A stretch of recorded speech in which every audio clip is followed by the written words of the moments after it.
de ATQB FM 92.5. Vous allez suivre maintenant l'émission Panorama des Arts. Aujourd'hui, nous recevons pour vous et chez vous M.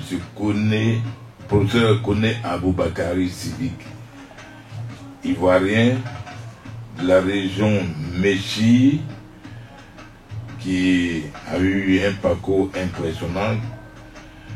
Sur le plan professionnel, il a été professeur d'histoire et de géographie de 1984 à 1995, journaliste au défunt mensuel l'Athénien, mensuel de philosophie et de religion, écrivain, bien sûr, bibliste, et c'est pour cela qu'on le reçoit aujourd'hui. Actuellement, il est médecin au centre Hippocrate de santé naturelle. Sur le plan spirituel, il a un parcours spirituel très élogieux. Les 4 degrés de l'enseignement initiatique des mystères de Melchisedec, l'initiation suprême qui est le ravissement vers l'illumination et la logophagie. J'espère qu'on va y arriver, bien sûr. Évidemment, c'est une expérience rarissime. Formation médicale, formation intégrale dans la science thérapeutique des mystères de Melchisedec, voilà, je l'ai dit tout à l'heure, avec rang des professeurs de santé, naturothérapeute, hygiéniste, bromathérapeute. Ok. Formation donc, formation des chiites, Neveïm, qui la formation des prophètes bien sûr, Mouti, qui est docteur, Rohim, pasteur, et Mevaserim, évangéliste. Depuis 1999, il est le porte-parole de Limoudine de Rabbi Yeshua Hamashia et conférencier de la communauté de Limoudine de Rabbi Yeshua, responsable de l'enseignement et de la doctrine. Évidemment, avec comme rang, il a le rang de Kokav de la Keïla de Yeshua. Ça veut dire titulaire du Kissé Haïsgalus, la chair de la Isgalus. Formation importante. Il a produit plusieurs ouvrages dont il a essayé de restaurer la Bible. C'est de ça que nous allons parler aujourd'hui. Professeur Bakari, j'espère que j'ai introduit sur beaucoup de mots. Évidemment, il faut aller. Professeur Bakari, bonjour.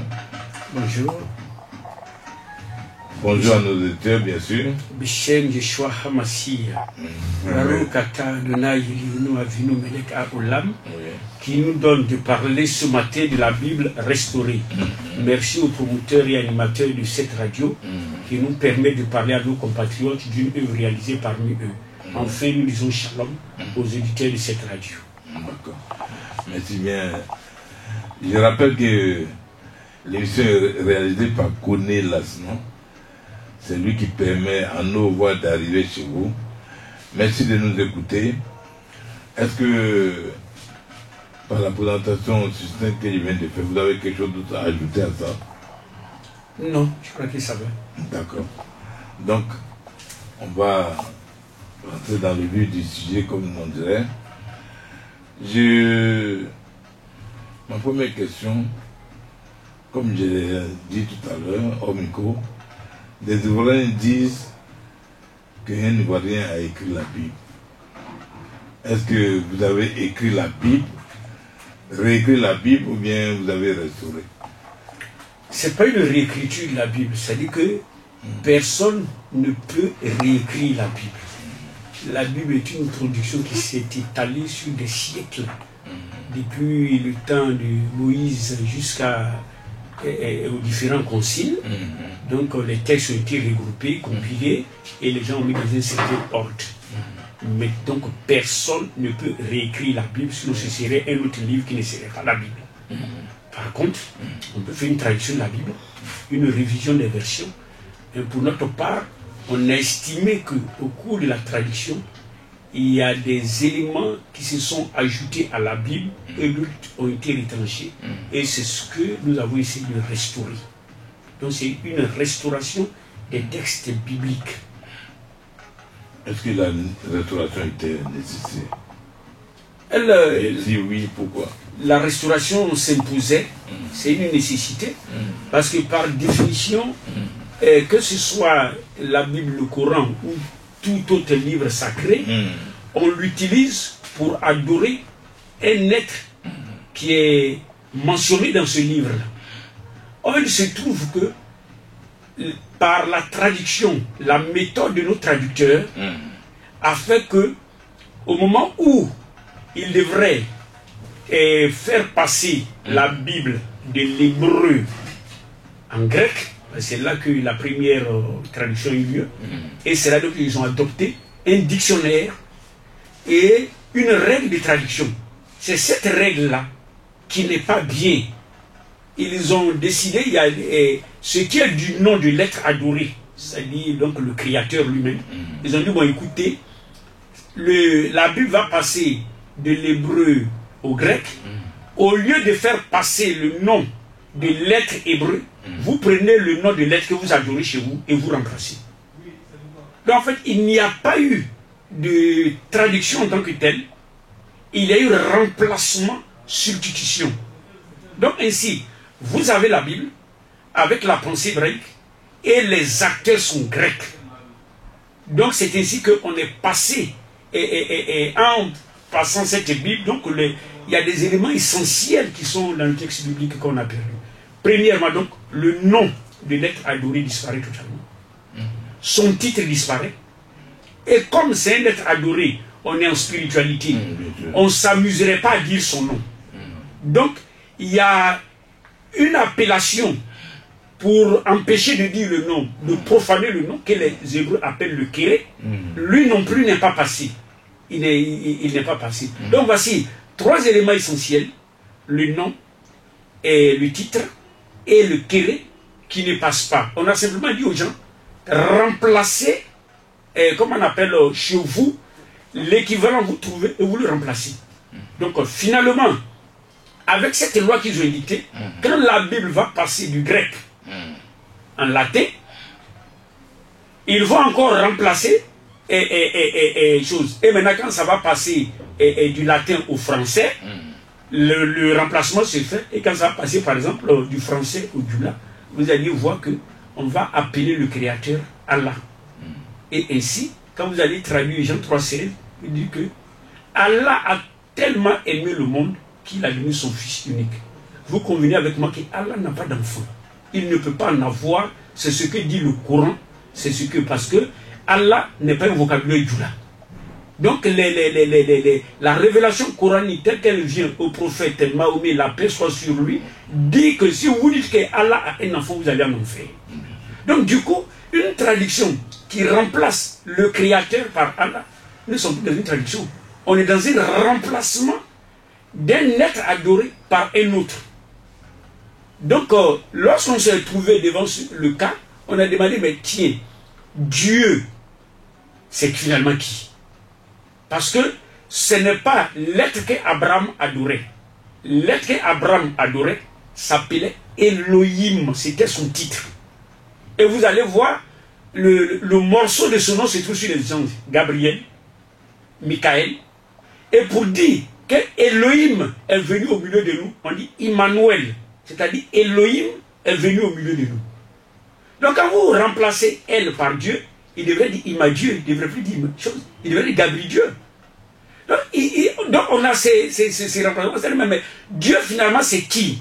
C'est Théo chez les Grecs, c'est Dei chez les Latins, et qui fait chez nous, et comme on appelle Dios, Dieu. Donc quand on fouille dans l'histoire, Dei c'est le soleil dans sa forme lumineuse. Donc Dei c'est le soleil. c'est donc Dei étant le soleil, et on va appeler par exemple Jupiter, jour, Pater, le père du jour, le soleil. Donc nos jours, lundi, mardi, Didi, c'est Dieu. Donc finalement, nous voici en train de remplacer le créateur Elohim dans son propre livre par son adversaire le plus terrible, c'est-à-dire le soleil, le Baal que tous les prophètes ont combattu. Donc la Bible, qui est un livre d'Orient, sort, entre en Occident, les Occidentaux remplacent l'être adoré par eux, leur soleil qu'ils adorent. Et finalement, comme c'est ce soleil qui est adoré, il faut fêter la naissance de ce soleil. On nous fête la Noël, 25 décembre. Et on se trouve de façon paradoxale, Jésus, qu'ils appellent Jésus, naît en avril, au moment où les bergers sont dehors, et son anniversaire s'est fait le 25 décembre, dans la neige, ou, comme on appelle, quand on demande, on dit c'est la naissance du soleil est vaincu. Donc nous disons, attention, il faut remplacer, parce que l'un des premiers qui a eu à faire ça, ça a été Aaron. Et ça, notre attention a été attirée par le fait que devant la tradition grecque, les Hébreux eux-mêmes ont rejeté. Ils ont dit que cette tradition est aussi coupable que l'épisode du veau d'or. Qu'est-ce qui s'est passé au veau d'or? Moïse est venu, et comme il n'était pas là, son frère Aaron a remplacé celui qui les a sauvés par le veau. Or, en Égypte, la vache, c'est le ciel. Son fils, le veau, c'est le soleil. Donc, Aaron venait de remplacer le Créateur par le soleil. Et ça fait 3000 morts, un bilan égal au bilan de la crise ivoirienne. Donc, il y a eu pratiquement, le Créateur, dans sa colère, décide de faire un génocide. Donc, les Hébreux disent, mais c'est la même chose. Donc, pourquoi derrière le soleil se trouve Satan? Donc, si dans notre Bible se trouve Satan, dont le nom est écrit clairement Dei, c'est-à-dire le représentant qui est le soleil. Maintenant, pour une religion dite monothéiste, si on peut conserver le mot, alors vous trouvez dans la Bible, on dit Alléluia, Ya, c'est le diminutif du vrai nom que Moshe a pris du buisson ardent, il est venu avec. Ça apportait, c'est construit avec 4 lettres, le diminutif c'est Ya, vous le trouvez sur Alléluia et Mathia sur les noms. On n'a pas la totalité. Donc on dit Alléluia, gloire à Ya, et pendant ce temps le fidèle dit gloire à Dieu, gloire au soleil. Nous pouvons défendre dans la même bouche, dans le même espace, on adore le même Elohim, son adversaire le plus immédiat. On a bien attention. Donc le Créateur, dans son propre livre, a permis le droit élémentaire d'être appelé par son propre nom et son propre titre. Et chaque fois que ça va chez les gourous, ça va prendre le nom de ce qu'ils adorent. Chez les Japonais, on l'a remplacé par Kami, qui est pratiquement le soleil. Donc si nous continuons comme ça, on va adorer tous les êtres, tous les objets d'adoration de la terre seront adorés par le truc de la Bible. Alors non, ramener la Bible au truc, donc nous avons corrigé, parce que c'est du blasphème total, c'est du sacrilège. Voilà, donc c'est ce sacrilège-là que nous avons décidé de corriger pour dire que quand on a le texte biblique, on ne peut plus dire Dieu. Dieu, c'est le soleil. Élie a tué 250 prophètes de Baal, et ce Baal, c'était le soleil. Voilà. Et donc, devant une telle chose, que le christianisme que nous avons n'est qu'une fausse adoration du soleil, c'est la solatrie dans toutes ces fêtes, Noël, Pâques, etc., tout est de la solatrie. Et ça, c'est dû au fait que la Bible, comme on appelle, a été traduite depuis en Alexandrie, donc chez nous en Afrique. Alors qu'en Afrique, on dévoie la Bible, et qu'en Afrique, on la corrige, qu'est-ce qui est mauvais dans cette histoire? Sommes-nous devenus inférieurs intellectuellement à des Blancs? C'est Jésus qui le poursuivait. Ce n'est pas en Égypte qu'il est venu se cacher. Quand on cherchait à le crucifier, Joseph de Cyrène qui a pris sa croix, c'est pratiquement un Africain. Alors que nous autres Africains refusons autant dans la Bible l'adoration païenne, occidentale, et ramenons le livre d'Orient aux Orientaux, mais je crois que nous dépassons le cadre de Sainte Église pour apporter notre pierre à la construction de la connaissance mondiale. Voilà ce qui nous a poussé à faire cette traduction. Mais nous avons fouillé beaucoup d'autres. Le monde nouveau, les témoins de Jéhovah, ils ont décidé de trouver le nom. Mais le nom est écrit avec les 4 lettres, pour ne pas qu'on le prononce, quand on le rencontre, il faut dire Adonai pour ne pas dire le nom. Les gens ont mis les voyelles en bas. Les témoins de Jéhovah ont pris les voyelles et puis ils ont mis dans le nom, puis ils ont écrit Jéhovah. C'est-à-dire que même s'ils avaient trouvé, ils violaient la loi qui dit que ton nom soit sanctifié, mon nom ne doit pas être profané. Donc on allait dire son nom n'importe comment, n'importe comment. La Bible Tob fait la même chose. Voilà. C'est Ségon qui tente un peu avec Oliveton. Il tente d'écrire le nom, il met l'Éternel. Mais là alors, il traduit.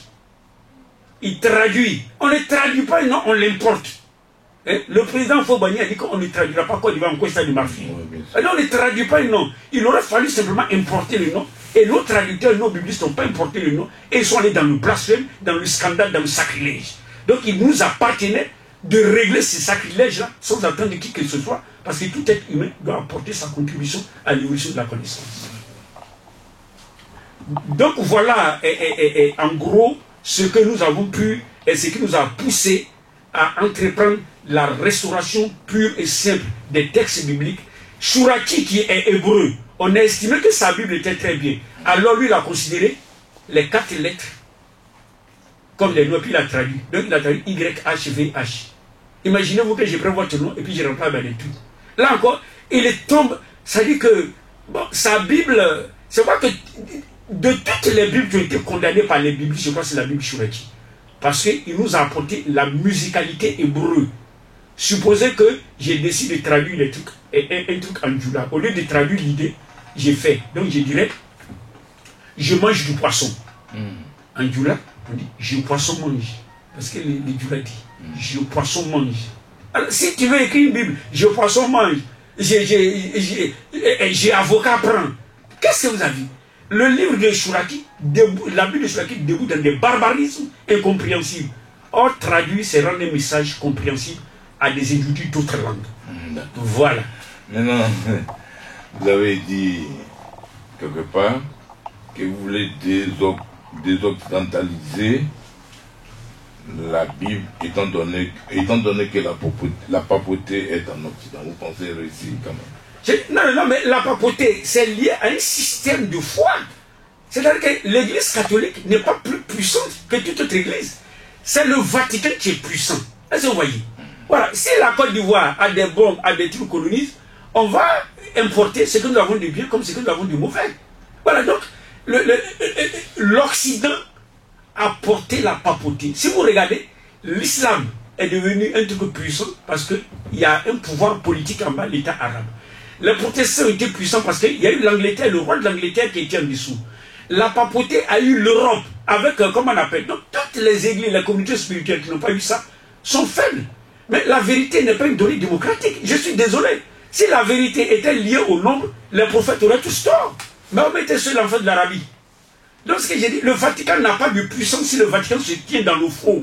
Et surtout quand on nous amène, c'est-à-dire qu'on nous amène l'obscurantisme romain, gréco-romain, babylonien, c'est ça qu'on nous amène. En nous disant, renoncez à vos dieux, et on nous amène leurs dieux. Maintenant, comme l'Afrique a commencé à produire des religions syncrétiques, des missions, nous allons faire l'inculturation, mettez le nom de vos dieux dedans. Donc la Bible, c'est une page blanche, ça arrive chez vous, vous écrivez. Maintenant, si ça arrive chez moi, que moi j'adore Satan. Donc ce serait, au commencement, Satan crée les cieux et la terre. Et je rencontre mon ami Tibus, je lui dis, bon Tibus, écoute, traduis-moi cette phrase-là en baouli. Au commencement, Dieu créa les cieux et la terre. Au commencement, Nyamia créait Nyamia et acier. Mais c'est de l'absurdité. C'est de l'absurdité totale. On importe un nom, il ne se traduit pas. Voilà. D'accord. La foi chrétienne et le judaïsme, est-ce qu'il y a une différence? Parce que là... Bon, ça dit qu'il faut... Ça aussi, ça c'est un autre problème. En fait, il y a 5 religions révélées dans le monde. Il n'y en a pas 3. Parce que dire qu'une religion n'est pas révélée, ça veut dire que des humains se sont assis, ils ont fait un congrès, ils l'ont créé.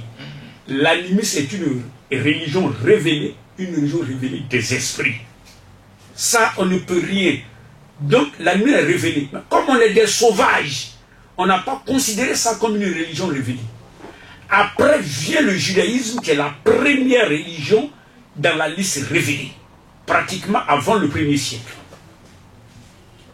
Quand vous quittez le judaïsme, vous venez dans la religion qu'on appelait le meschisme, qui est né au 1er siècle, la seconde religion révélée, qui est apparentée au judaïsme tout en prenant ses différences avec lui. Au 4e siècle, à partir du concile de Nicée, à l'an 325, naît le christianisme. Donc le christianisme sous sa forme catholique. Au 10e siècle, ce catholicisme sera secoué par les orthodoxes. Au 15e siècle, les protestants viennent. Les protestants donc sont des chrétiens. Donc si vous voyez, il y a l'animisme, il y a le judaïsme, il y a les messianismes, il y a, comme on appelle le christianisme qui apparaît, et le 6e siècle, l'islam intervient, qui ferme la marche. On a 5 religions révélées, et toutes ces religions diffèrent les unes d'entre les autres. Voilà.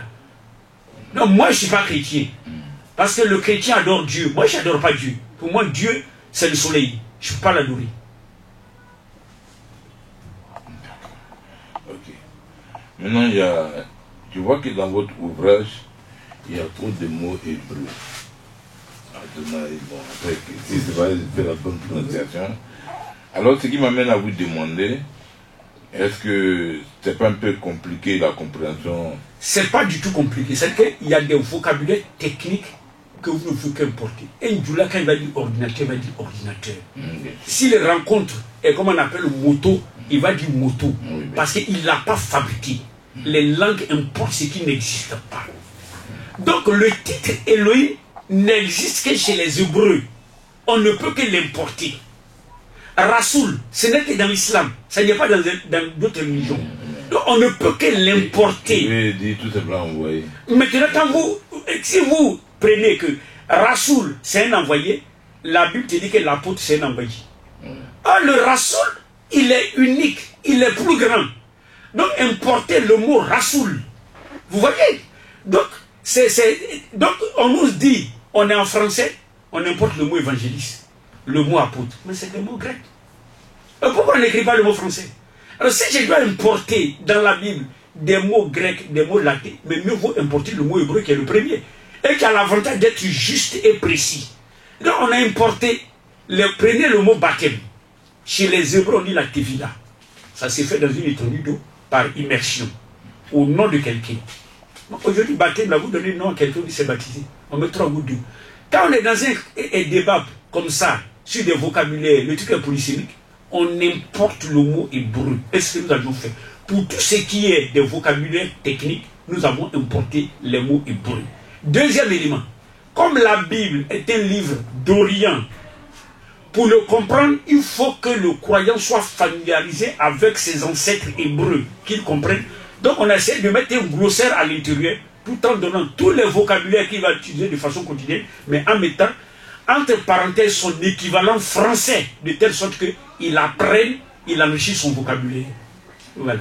Je vous emprunte un mot que j'ai lu, caché. Est-ce que vous avez le sentiment d'avoir fait un travail caché?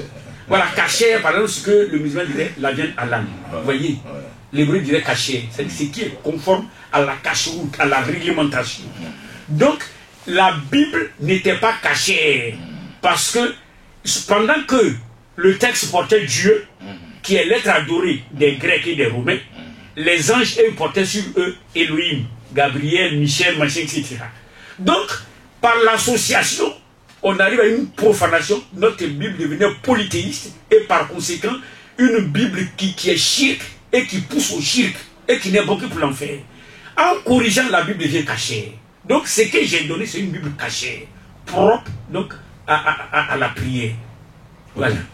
Maintenant, est-ce qu'il y a un obstacle? En principe, le Nouveau Testament, l'Ancien Testament, la Bible en général, c'est un peu gratuit. Alors que votre travail, c'est un peu cher quand même. La Bible n'est pas gratuite. La Shuraki, lorsqu'ils l'ont fait, c'était entre 40 000 et 80 000 que la Bible était vendue. La Bible Shuraki, qui est de très mauvaise traduction d'ailleurs. Et quand c'est venu, en Afrique au dernier moment, quand ils ont fini, c'est tombé à 20 000. Et c'est ça qui pose le problème que nos intellectuels disent on va construire des usines chez nous, on va faire ceci, notre pays sera développé. Ce n'est pas possible parce que si tu construis une usine, l'article là doit être payé à 60 000, 70 000. Pour rentabiliser, vous ne pouvez pas. Il faut que le prix soit amorti pour que ça vienne. Donc on ne peut prendre que des usines en état de mort pour créer des pays émergents. Nous, pas faire des pays développés. Donc la Bible, elle devrait être vendue à ce titre-là entre 40 000 et 60 000. J'ai dit on peut produire une Bible en Côte d'Ivoire et la vendre et puis l'Ivoirien ne pas l'acheter. Il faut la vendre à 10 000. Quand tu as des Bibles ici, les Scofield, etc. Donc c'est à 10 000 que la Bible revient. Évidemment, ça a posé tout un problème de débat. Donc voilà un peu le truc. Donc vous ne pouvez pas trouver un truc comme ça. C'était entre 60 et 80 000 que cette Bible. Mais je ne vois pas qu'on produise une Bible en Côte d'Ivoire par le fait qu'on est un SMIC bas et qu'on est pauvre et que d'autres personnes, on va aller le vendre en Europe. C'est pas ça mon objectif. Voilà, donc voilà pourquoi elle est à chose de, comment on appelle, à 10 000 francs. D'accord. L'opération Machabé, c'est quoi? L'opération Machabé, ça va si je prononce bien. Voilà, l'opération Machabé, ça dit que au moment où les gens étaient à Jérusalem et que les Grecs avaient pris le pouvoir, ils ont décidé de prendre la statue de Dieu pour venir mettre dans le temple de Jérusalem, dans le lieu très saint. Et quand ils sont venus pour installer là, les gens disent mais non, ici chez nous, c'est Hachem, c'est Adonai qui est ici. On ne peut pas accepter la statue de Zeus, donc de Dieu. Ils ont forcé, ils ont mis, et les Maccabées se sont revoltés. Ils ont sorti cette statue-là et ils ont purifié le temple. Donc ça veut dire que les Grecs savaient très bien que Dieu n'est pas Elohim et qu'il était même son adversaire. Après, les Romains ont eu la même bagarre. C'est comme moi j'ai dit, de la même manière que le temple est profané, que les Maccabées l'ont restauré, la Bible est profanée, nous restaurons la Bible, donc nous menons une opération du genre Maccabée. Et vous pensez réussir ça? Mais c'est fait. Il n'y a pas Dieu dans cette Bible-là. On l'a chassé de la Bible. Et que Dieu crée son livre, il a ses fêtes, Noël, Pâques, machin, etc. Vous ne les trouvez pas ces fêtes dans la Bible. Il a sa date de naissance qui est le 25 décembre, machin, tout. Voilà, donc que Dieu crée sa Bible. Si vous voulez connaître Allah, vous allez au Coran. Si vous voulez connaître Krishna, vous allez voir les Védas ou les Upanishads. Si vous voulez connaître Elohim, vous allez à la Bible. Mais que Dieu crée c'est sa Bible. Dieu ne va pas venir infester comme un virus les textes des autres. Nous avons chassé Dieu de la Bible comme les Maccabées l'ont chassé du temple de Jérusalem. Ok. Maintenant, selon vous, qui cherche l'Occident dans tout ça? Rien d'autre que la colonisation, c'est pour le pouvoir. L'Occident, c'est vraiment l'argent. C'est établir la domination. S'il ne cherche pas à établir la domination, l'outil qu'elle donne comme l'ONU serait très démocratique. Mais il y a un droit de veto. C'est la domination. Et c'est au nom de cette domination. Vous prenez, comme on appelle Matthieu. C'est Makia. Ya, c'est-à-dire Ya, c'est le diminutif de Elohim qu'on trouve dans Alléluia. Donc, celui que Ya a donné. Ils ont essayé, ils ont enlevé Ya, ils ont remplacé par Théo. Donc ça fait Matthéo, Matthieu. Emmanuel. Vous ne pouvez pas accepter que Allah a son féminin et puis son masculin, vous ne l'accepterez pas. Donc ils ont pris elle. Comme on veut faire le féminin, ils ont fait Ella. Nous avons Emmanuela. C'est-à-dire, Elohim femme est au milieu de nous. Daniela. Ça c'est quoi? C'est pas du blasphème. Donc on a des Emmanuela, des Daniela, des noms blasphématoires qui se promènent au milieu de nous. Donc l'Occident a décidé d'enlever les noms et de rebaptiser les gens dans le but de dominer. Et ils ne cherchent qu'une seule chose, c'est l'impérium dominé. Et dans cette domination, ils vont asseoir une domination politique et économique. Et ça, c'est la réalité. Mais spirituellement, moi je dis que nous avons été libérés, affranchis. Quelqu'un qui parle au Créateur, qui le prie, il ne voit pas ce qu'il aurait peur de dire à son semblable. Heureusement que nos prières ne passent pas par le pape, ni par les États-Unis, et qu'on peut s'arrêter devant lui, pleurer devant lui, puis il va nous écouter. Bien sûr. Voilà. Vous avez dit, demandez, je vous donne. Voilà. Ok. Maintenant, est-ce qu'il y a quelque chose que je n'ai pas peut-être dit et que vous voulez dire à ceux qui nous écoutent? Bon, non, c'est puisque vous connaissez vos auditeurs, voilà, ce dont ils ont besoin, voilà, c'est ça. Sinon, ce qu'on peut dire, c'est que la communauté des Messies. Comme j'ai dit, c'est cette communauté qui est inconnue. Elle est née, comme on appelle, au 1er siècle. Donc avant, avec quel prophète? Avant le christianisme, avec Massia. Parce qu'il faut bien comprendre, Massia est différent de Jésus-Christ. Jésus-Christ est né le 25 décembre, comme on appelle, à Babylone. Voilà. 25 décembre. 25 décembre à Babylone, avant même que, comme on appelle, juste après la crise de Babel. Voilà. Jésus-Christ est né à cette période-là. Et sa mère s'appelait Sémiramis. C'est elle que les gens ont pris pour appeler Marie et que vous trouvez dans l'horoscope. La femme qui est dans l'horoscope, la Vierge là, avec les palmes dans le bras. Il est entièrement différent. Si vous allez dans une cathédrale, vous verrez que la mère de Jésus-Christ, la même ici là, c'est une statue noire. Donc c'est Marie diffère de Myriam, sœur de Moïse, et de Marie, mère de Yeshua Hamashiach. Jésus-Christ diffère de Yeshua Hamashiach. Jésus est né à Babylone le 25 décembre. Voilà, c'est lui qu'on appelle, comme on appelle Osiris, c'est lui qu'on appelle Tammuz, c'est lui qu'on appelle Bacchus. Il est entièrement différent de celui qui est né à Nazareth. Alors, comme il devrait remplacer, ils n'ont fait encore qu'importer. Donc, quand l'église catholique décède, les Meshiim existaient bel et bien, ils les ont même combattus. Et donc quand ils ont créé l'église officielle sous Constantin, ces derniers ont refusé, et ils étaient dans les montagnes. Certains ont fait 300 ans dans les grottes du Cappadoce. Ils étaient où? Et comme on appelle en Asie et autres. Donc ils étaient dans des montagnes européennes, machin, etc. Ils ont passé le temps là. Et on les a bannis de l'histoire. Et l'église s'est assise pour dire que nous remplaçons les juifs. Il n'y a plus désormais de juifs. L'église c'est nous. Donc les Meshiim, eux-mêmes ils n'existaient pas. On a commencé à les placer au poteau. Donc cette église, elle a tenu et l'islam l'a vu venir. Voilà, l'islam a vu 2 siècles après l'apparition de l'islam, cette église, cette communauté-là a disparu au 8e siècle. Il a fallu attendre le 20e siècle, 12 siècles après, que cette communauté-là régnait. Et c'est cette branche-là qui régnait en Côte d'Ivoire.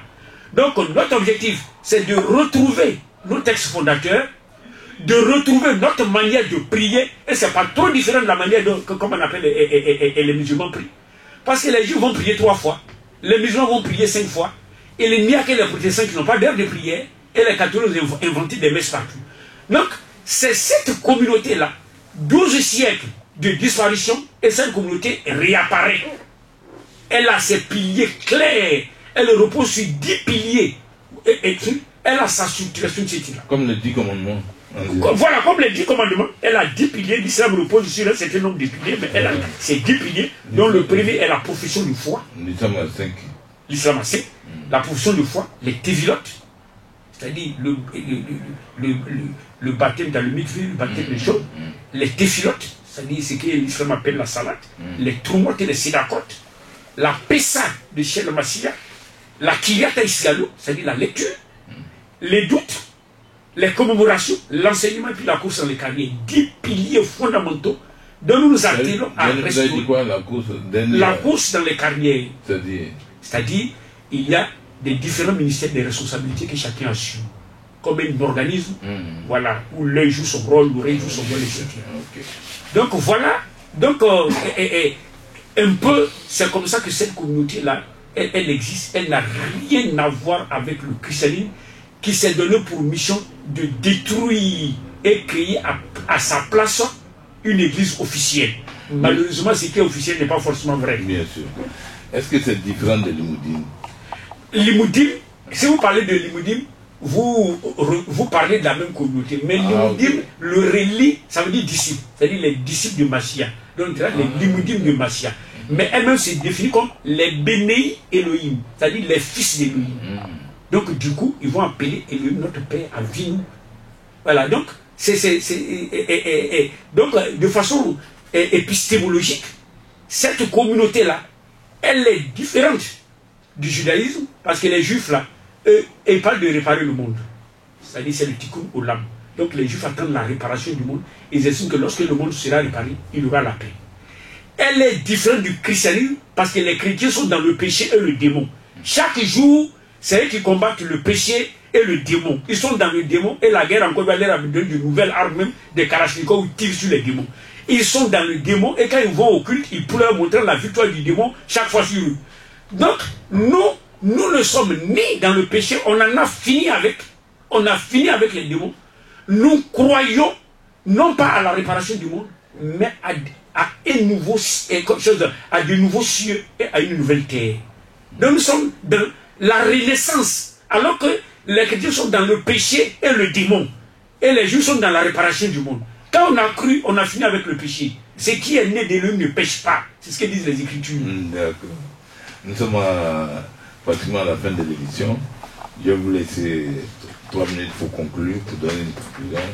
Bien, donc, tout ce que je peux dire, c'est de vraiment remercier les initiateurs de cette radio, les animateurs, etc. Et aussi souhaiter vraiment la paix sur ceux qui nous écoutent. Parce que c'est ce que nous, chez nous, on appelle le shalom, qu'on partage d'ailleurs avec l'islam. Rien d'autre, donc c'est le shalom. Et c'est vraiment notre vœu, c'est que les gens comprennent que la vérité n'est dirigée contre personne. Quand quelqu'un croit que la vérité est dirigée contre lui, c'est que lui, il est un danger public. La vérité n'est dirigée contre personne. La vérité ne peut que libérer, éclairer et permettre de sortir de nos obscurantismes et aller de l'avant. Nous ne sommes pas inférieurs aux Européens. La civilisation que nous avions, elle est née à Babylone quand des Noirs avaient le pouvoir, avant de passer aux Égyptiens et de là aux Grecs et des Grecs aux Romains. Donc on n'a rien. En matière de spiritualité, on n'a pas de complexe à se faire. Il s'est dit, si tu veux l'argent, tu vas en Europe. Si tu veux la spiritualité, viens en Afrique. Et c'est sur ça que j'ai conclu en disant shalom.